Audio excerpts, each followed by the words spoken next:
Tila pinag-aagawan ngayon kung kaninong poder mapupunta ang kustodiya kina Pastor Apollo Quiboloy at mga kapwa niya akusado.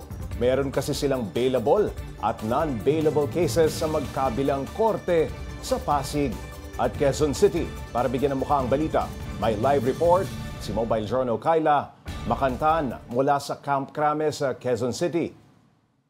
Kayla? Pops J, wala munang aasahang galaw ngayong araw. Ito ang sagot ni PNP spokesperson Colonel Jean Fajardo matapos maglabas ang Quezon City RTC Branch 106 ng order na ilipat sa Quezon City Jail si Kingdom of Jesus Christ founder Pastor Apollo Quiboloy at mga kasama nito. Base sa utos ng korte, mula sa PNP Custodial Center ay dadalhin sina Quiboloy at Crescenta, Canada sa Quezon City Jail sa Payatas, habang ang tatlong iba pa na sina Jacqueline Roth, Ingrid Canada at Sylvia Semanes ililipat naman sa Quezon City Jail Female Dormitory. Kung matatandaan nyo, nasa QCRTC ang kasong anti-child abuse at sexual abuse ng Quiboloy, available yan ng 260,000 pesos. Kaya sabi ni PNP spokesperson Colonel Jean Fajardo, magpapasa sila ng report sa QCRTC na mayroong existing order ang Pasig RTC Branch 159 na panatilihin ang kustodiya ng mga akusado sa PNP.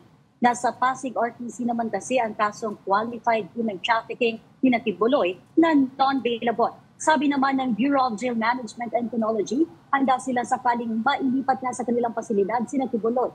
Sa panayam sa One Balita Pilipinas, sinabi ni DJFE spokesperson Bustenera na sa standard na kulungan ilalagay si Quiboloy. Nasa 40 square meters daw ito, may 5 double deck na kakasya ang 10 tao at may CR pero walang pinto. Ang legal counsel naman ni Quiboloy na una nang nagsabi na hihilingin nila sa korte na mailipat sa AFP ang kustodiya ng pastor. Hindi pa raw natatanggap ng AFP ang opisyal na report tungkol dito. Pero ipapaubaya din daw nila sa legislative ang desisyon. Pero kung maililipat nga sa kanila sa Quiboloy ay handa naman daw sila. Inilabas naman ni DILG Secretary Benhur Abalos ang mga mugshot ni Quiboloy at mga kapwa niya akusado. Kahapon kasi maraming nagtaka kung bakit nakablur ang mga ito. Paliwanag naman ng PNP, pagtugon lamang yan sa utos ng Commission on Human Rights bilang pagprotekta sa kanilang dignidad. Nakaantabay ang PNP-PIO sa magiging desisyon ng CIDG kaugnay sa mga inihain na court orders at agad daw nilang ilalabas sa publiko ang impormasyon kapag pinal na. Pops J? Kayla, linawin natin, nasaan ngayon nakapiit si Quiboloy? Yes, Pops J, sa ngayon si Quiboloy at yung 4 pa niyang kasama akusado ay nandito sa PNP Custodial Center dito sa Camp Crame.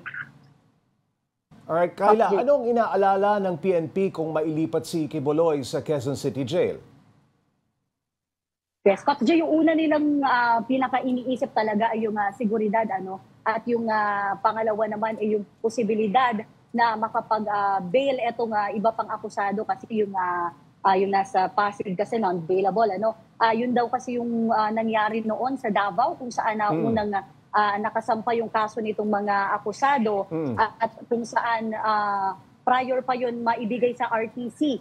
Kaya sila ay nakapagpiansa at nung lumabas naman itong inihain ng Pasig RTC na non-bailable na qualified human trafficking, dito na rin sila nagsimulang magtago. Kaya ito yung isa sa rason na kanilang iniiwasan din na mangyari. Pangalawa, Pops J, yung seguridad, nabanggit ko. Kahapon, supposedly, haharap si Pastor Quiboloy kasama yung 4 na akusado doon sa Pasig RTC at inabangan natin, nagbantay tayo simula alas 8 na umaga hanggang hapon. At walang bakas ni Quiboloy o ng sino bang mga kasamahan niya ang dumating. Yes. At nito na lang natin nalaman na natuloy naman daw yung return of warrant ng CIDG doon sa Pasig RTC, pero minabuti na lang na magsabi sa mga korte, mag-request na wag nang paharapin pa doon yung mga akusado dahil nga doon sa seguridad pa rin, Pops J, dahil maituturing na matataas na malalaking mga tao na involved nga sa mga nasabing krimen itong mga akusado natin, Pops J. Kayla, kamusta naman daw ba si Quiboloy sa PNP Custodial Center? Yes, Pops J, kanina inilarawan sa atin ni PNP spokesperson kung ano yung itsura ng selda ni Pastor Kibuloy, gano'n din yung mga apat niyang kasamahan. Oo. Ayon sa kanya, pagkabukas daw ng pinto, kama agad. Yung kanilang banyo nandoon din sa loob pero walang harang ni pinto. Yun lang daw ay sementado. At yung kanilang mga selda, Pops J, layo-layo. So malabo na sila ay makapag-usap. Ganon din daw sa maging yung mga babae, Pops J, walang magkakasama, talagang solo talaga sila ng mga selda. At maging daw sa oras na papaarawan sila, ay hindi raw sila magtatagpo, kaya wala silang pagkakataon na makapag-usap-usap. At maging daw yung kanilang mga pwedeng lakaran ay limited lang at may mga harang na barikada. Yung pagdating naman, Pops J, doon sa treatment, inuulit ng PNP na walang VIP treatment. Walang dito sa VIP mga treatment. akusado. Yes, kaya kanina ba nung nakwento ni spokesperson, nung maaga siyang nagbumisita doon sa custodial center, nakita niya na hindi pa nakakain ng mga akusado yung kanilang pagkain dahil nakaipit pa raw doon sa selda. So yun daw ay isang pirasong nilagang itlog, corned beef at kape. Kagaya rin daw sa iba pang nakadetine dito sa krami. Pops J. Ayun, Kyla, kung matuloy, halimbawa, yung paglilipat kina Kibuloy sa Quezon City Jail, may makakasama ba sila sa kulungan? Yes. Pops J, ayon doon sa panayam kanina kay spokesperson ng BJMP, nabanggit niya na kung ililipat man, eto nga sila Pastor Kibuloy, si Pastor Kibuloy at yung kanyang isa pang kasama, hiwalay sila doon sa mga babae sa female dormitory. Sila Pastor Kibuloy naman ay dito sa Payatas. At dalawa lang daw muna silang mananatili doon sa isang selda na ang kasya ay 10. At nabanggit din nila na marami pa daw na available kasi doon sa kanilang pasilidad. Kaya ganun din daw yung ginagawa nila, Pops J, kapag bagong dating pa lang yung mga akusado.